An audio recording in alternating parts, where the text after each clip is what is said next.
Bienvenue sur Mise au point.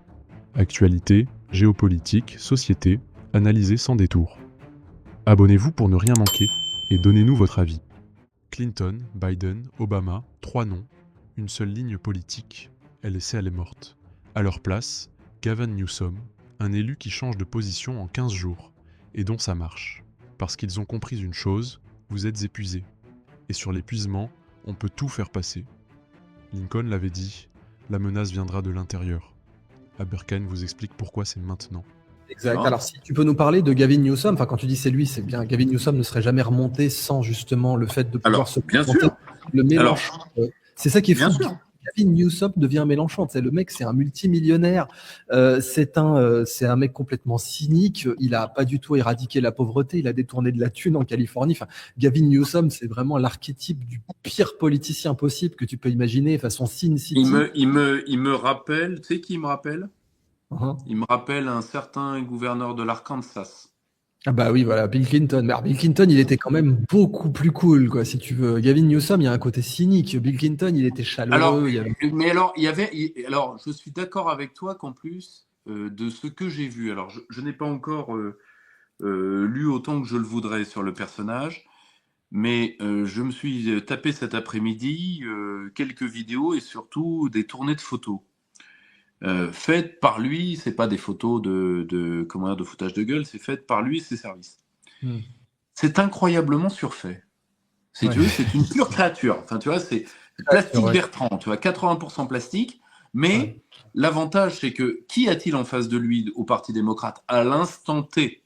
Nous sommes Alexandra Ocasio-Cortez. dire Cortez dans les choux. Kamala Harris qui se maintient, on ne sait même pas pourquoi. Tous les héritiers des New Democrats sont morts. C'est-à-dire les héritiers des Clinton, morts. Les héritiers de Joe Biden, morts. Je me permets cette parenthèse d'ailleurs. Est-ce qu'il n'y a pas eu un côté avec Hillary Clinton, même si elle n'a jamais eu le pouvoir, il n'y a pas eu un côté tonton, un côté Mitterrand? C'est-à-dire, elle n'a pas joui de déglinguer les nouveaux démocrates, parce qu'elle avait la haine. Alors en plus, c'est pire que Tonton, parce que ça serait un Tonton qui aurait toujours été dans l'opposition. C'est déjà que Tonton, il a flingué. Donc on rappelle pour notre Tonton a flingué le PS. Avec plaisir, mais avec amour. Il a flingué il a flingué Rocard. Tonton a lobotomisé le PS. Qui a pu revenir au pouvoir que parce qu'il y avait Sarkozy. Est-ce que Hillary Clinton n'a pas lobotomisé les nouveaux? Non, c'est le bilan d'Hillary Clinton qui les a tous tués. Parce que c'est-à-dire que elle a créé les New Democrats. Elle n'a pas fait exprès, tu vois. Au début, c'était elle, Clinton, qui était son factotum. Hein. C'est elle le dominant des deux. Hein. Clairement. Et Joe Biden et un troisième qu'ils ont envoyé dans le mur gentiment. Joe Biden a toujours été leur créature. Ensuite, ils ont enfanté avec les réseaux qu'il fallait celui qui va remplacer le troisième larron qui sera Barack Obama, qui est aujourd'hui le dominant de cette ligne-là, et en réalité le dominant parce que le vestige. Hillary Clinton est out, Joe Biden est out mais en bonne santé au passage. Je dis ça pour tous ceux qui voudront raccorder les wagons. Et le souci, c'est que cette ligne-là est cuite. Alors maintenant, d'ailleurs, tu as la candidate qui est Cortez, qui, elle, est sur une ligne diversitaire woke, qui n'est que la décomposition des New Democrats. Et donc, il fallait, pour que tout change, pour que rien ne change, il fallait quelqu'un qui ait le cynisme des New Democrats, qui passe par la gauche Sanders, d'où son envolée pseudo-mélenchonienne actuelle. Comme ça, si tu veux, pour notre audience, pardonne-moi, ce que c'était que cette envolée. Donc, Gavin Newsom, faut bien, alors je vais vous l'afficher si vous voyez pas qui c'est, je vais vous montrer un peu la tronche du gars, mais c'est vrai que c'est vraiment plastique.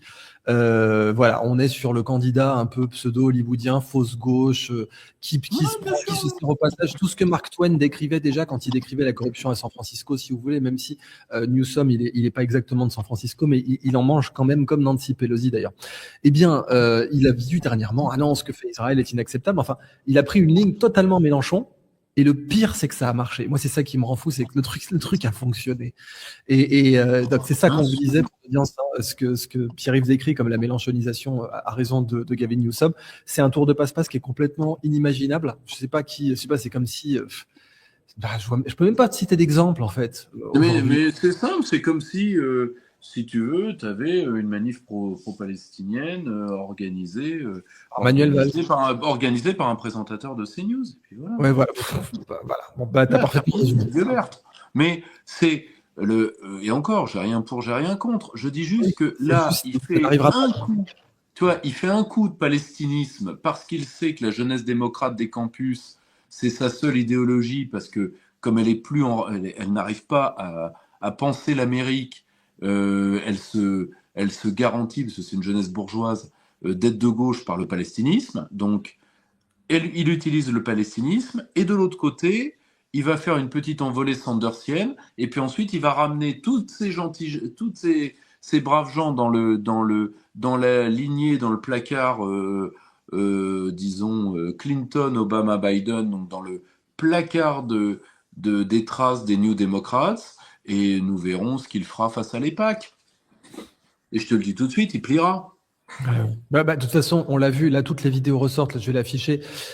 Tu avais ici, donc là, c'est la déclaration qu'il a faite sur la situation en Iran. Donc là, beaucoup de gens, même la presse turque, tu vois, là, s'est mis à le louanger. Oui, le mot existe, louanger, on dit louer, mais on dit aussi louanger pour vraiment couvrir de louanges. Bon, en fait, ils ont rappelé, bien sûr, ces interviews chez Ben Shapiro où il avait des opinions tout à fait opposées. Donc ça, c'est si vous tapez juste. Oui, non, mais ça, si tu veux, tu sais, à un moment, t'as même plus, comment dire, tu sais, quand Internet est arrivé, aucun homme politique a compris que c'était une prime à la cohérence. Mais quand ils l'ont compris, ils ont augmenté les doses de mensonges et ils ont fait de l'infobésité pour qu'ils puissent continuer à se contredire perpétuellement, tout simplement parce que les gens sont écrasés du poids de l'information et de l'anxiété d'information. Et donc, à la fin, les gens décrochent. Et en réalité, comme ils n'arrivent pas à éduquer les populations comme ils n'arrivent pas à parler à des populations éduquées à travers Internet, ils ont décidé d'utiliser Internet comme ils ont utilisé la télé. On pouvait tout à fait faire autrement. Le Japon a fait autrement, par exemple, c'est-à-dire comme des outils d'abrutissement.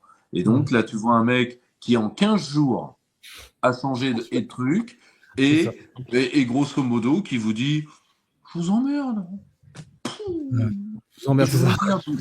Il a une profondeur, vous imaginez même pas. Et malheureusement, aujourd'hui, ça marche parce que, et ça, c'est terrible, Idriss, parce que on parie sur la lassitude d'exister des populations, ne se rendant pas compte qu'il y en a une partie où la lassitude d'exister va les mener à la dépression et à l'auto-termination, c'est-à-dire qu'ils vont devenir biodégradables, ils vont se laisser dépérir, mais tu en as toute une partie qui va opposer à ça une colère et une thermodynamique de la colère. Et en réalité, c'est ils ne comprennent pas qu'à un moment, le populisme tel que Trump l'était, tel que les autres le seront, tel que Nigel Farage en Grande-Bretagne l'est, etc., que ce sont des gens qui arrivent à la bonne heure parce que nos États ont besoin de renouveau, nous avons besoin de changer de forme pour être raccord avec le monde nouveau. Et malheureusement, toute cette politique de vieux, parce que là, tu vois, ce coup de changer en 15 jours, tu vois, c'est vraiment du truc, c'est has-been, c'est naphtalinien. Eh bien, tout ça, c'est malheureusement ce dont on est en train de crever. Et d'un côté, ce que Donald Trump fait, là, fait perdre du temps à l'Amérique, mais à un moment ou à un autre, soit ça cassera, soit ça passera. Tiens, Ça m'amène à la dépêche suivante. Beaucoup de gens disent on est à 2 doigts de la guerre civile aux États-Unis. La guerre d'Iran, donc ça c'est Édouard Husson, hein. Attends, je vais l'afficher là. Édouard Husson a fait ce post qui à mon avis est très juste, mais tu peux le commenter ou même le contredire. La guerre d'Iran fait sortir des clivages de plus en plus marqués. Pete Hegseth a pour conseiller religieux un pasteur protestant qui est un anti-catholique fanatique. C'est exact. On va bien vers une guerre civile américaine après la défaite, d'autant que les latinos, bien sûr, sont catholiques. Alors, J.D. Vance et les latinos, c'était un rapprochement qui était prédit, qui était même faisable, hein. De plus en plus de latinos votaient pour Trump. Et là, en effet, on voit qu'il va y avoir un clivage majeur. Donc, est-ce que tu crains pas une Ah mais moi je reste sur le constat de la force des forces centrifuges au sein du peuple américain. C'est l'ouvrage, nous dans notre maison d'édition, donc sur cerclearistote.fr, on a publié David Tusher vers les États des Unis. Oui, parce qu'on rappelle que la guerre civile, c'est la kryptonite des États-Unis. Abraham Lincoln a fait un long discours, enfin, pas long, mais un discours brillant dessus, où il explique bien toutes les armées d'Afrique, d'Europe et d'Asie ne pourraient pas boire un verre d'eau de la rivière Ohio. Si une menace doit nous détruire, elle viendra de l'intérieur. Donc on rappelle que vraiment les États-Unis, c'est la guerre civile qui est leur kryptonite, quoi. Et puis attention, nous avons eu des simulations militaires sur ce que ça pourrait donner. C'est la Syrie. C'est des guerres porte à porte. Et puis les Américains, attention, quand ils ont fait une guerre civile la première fois, ils n'ont pas fait semblant. Je rappelle qu'il y a grosso modo 250 millions à 300 millions d'armes légales sur le sol américain. Ouais. Que autant ces armes sont pour plus de 60% d'entre elles dans les mains du peuple républicain, autant il y a une grande porosité dans certains États démocrates des gardes nationaux avec les gangs. C'est d'ailleurs un problème de sécurité intérieure aux États-Unis. Nous avons vu lors de la porosité des lois FARA qui sont censées empêcher toute action anti-américaine sur le territoire des États-Unis à l'époque de Black Lives Matter, qui est une sorosite, hein, c'est Soros qui paye Black Lives Matter. Ils ont détourné là-dessus, mais sans pitié. Vraiment, c'était de toute façon, tu sais, comme disait Léon Blois, quand tu as chié dans ton froc, tu peux pisser dedans. Tu vois, au stade où on en est. Mais le problème, c'est que quand et moi je ne le souhaite absolument pas, hein, le peuple américain n'est pas l'ennemi du mien, on ne se rend pas compte de ce que, et d'ailleurs Donald Trump a été choisi en partie par le peuple américain pour maintenir, c'était ce que je te disais, refaire une Amérique unitaire. Le problème, c'est que nous avons un phénomène qui est dans la lignée du bourgeoisisme et des révolutions bourgeoises du 19e siècle, c'est-à-dire nous avons une part de bourgeoisie comprador qui entend sécessionner du peuple et des nations, et en Amérique plus qu'ailleurs parce que c'était la pointe de la modernité. Et malheureusement, quand tu as un groupe social sécessionniste et en même temps parasitaire, la guerre civile est au bout. Ouais. Pour ne pas manquer nos prochaines analyses, abonnez-vous, c'est gratuit. Et laissez un commentaire, votre avis nous intéresse.